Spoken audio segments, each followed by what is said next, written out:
Hi, I'm Mackenzie Lavallee, and I'm here to speak to you about Common Core standards in education. According to Race Forward, the Center for Racial Justice Innovation, prior to the Revolutionary War, there were few schools in America, and most education occurred in the home. In 1798, Pennsylvania established the first public school, but it was only for poor students. In 1827, Massachusetts opened public education to all grades, and in 1851 made attendance mandatory. This was in an effort to civilize the influx of immigrants into America. There has long been a gap in educational services in America where its affluent citizens have better access to better education. This gap caused the government to institute mandates to try and level the educational playing field in America by setting minimal educational standards. These standards will only hurt our students. Common Core standards are dangerous to American education. First, it pressures educators to teach to the test. Second, it does not control for outside factors.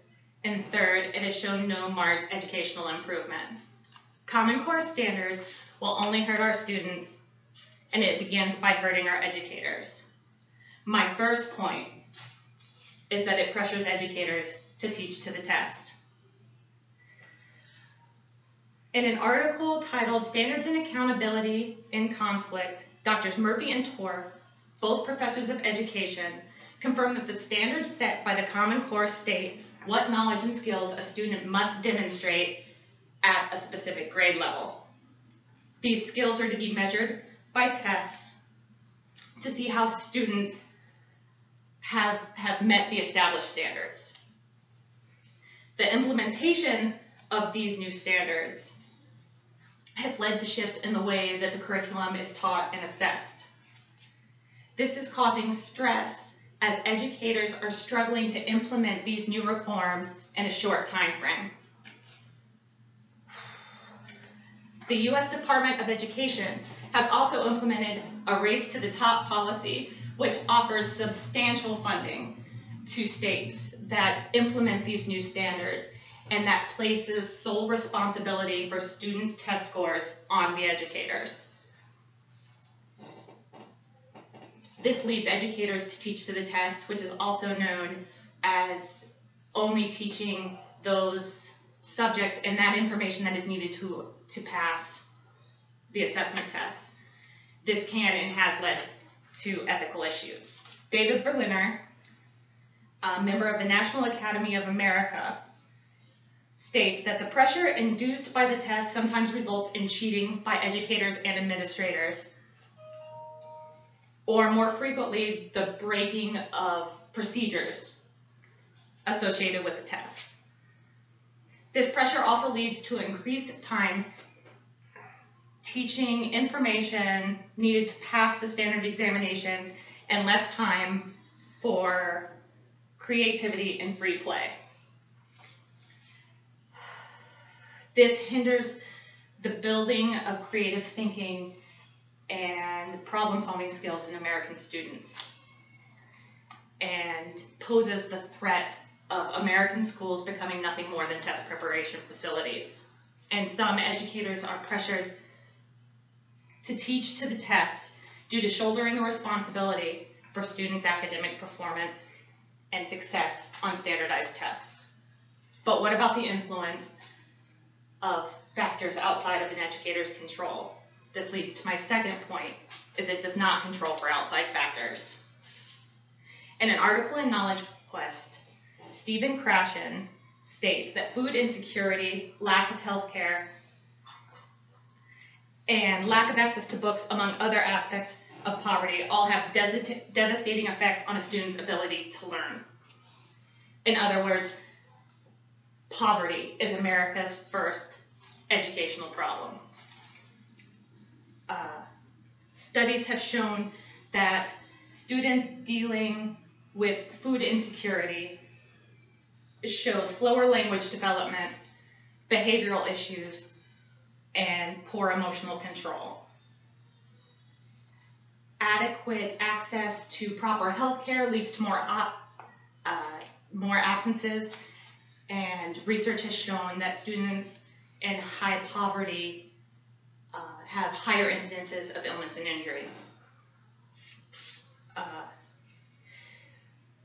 Students in impoverished areas also have less access to books and free reading material. Access to this material leads to literacy development.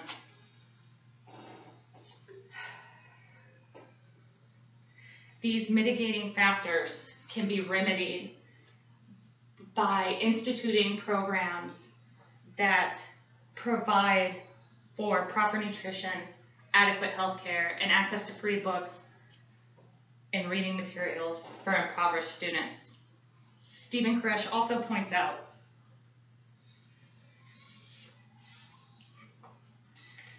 that this new curriculum will not only include end-of-the-year tests, but it will cover more subjects and create more testing throughout the year, with the possible addition of testing at the beginning of the school year to measure a student's progress from the previous year. These tests are designed to be delivered in an online format, which poses a problem for impoverished school systems where they do not have the equipment necessary to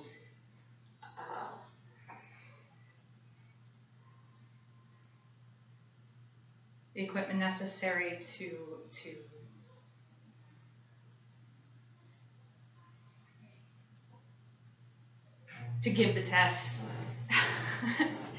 And they may have students not familiar with the use of the technology. The money spent on updating or supplying this equipment could be better used to enhance a student's overall learning experience instead of on a test delivery system. To reiterate, educators cannot control for all factors that affect a student's test scores, and test scores should not be the sole measure of a student or teacher's worth or potential. So what has the implementation of Common Core shown us? My third point is it has shown no marked educational improvement. Professor David Berliner argues that past initiatives meant to level the educational playing field, such as the No Child Left Behind Act, have shown no increase in academic performance since its implementation in 2001. Studies by the Program for International Assessment have shown that countries with high-stakes tests as an assessment for student performance have shown a decrease in overall academic performance scores. Drs. Murphy and Torf report that the challenges of learning to teach a new curriculum with little time for preparation is not only affecting the way students learn, but the way educators teach. The research shows that individuals who believe they are doing well may or may not be doing so, but individuals who believe they are doing poorly almost always are.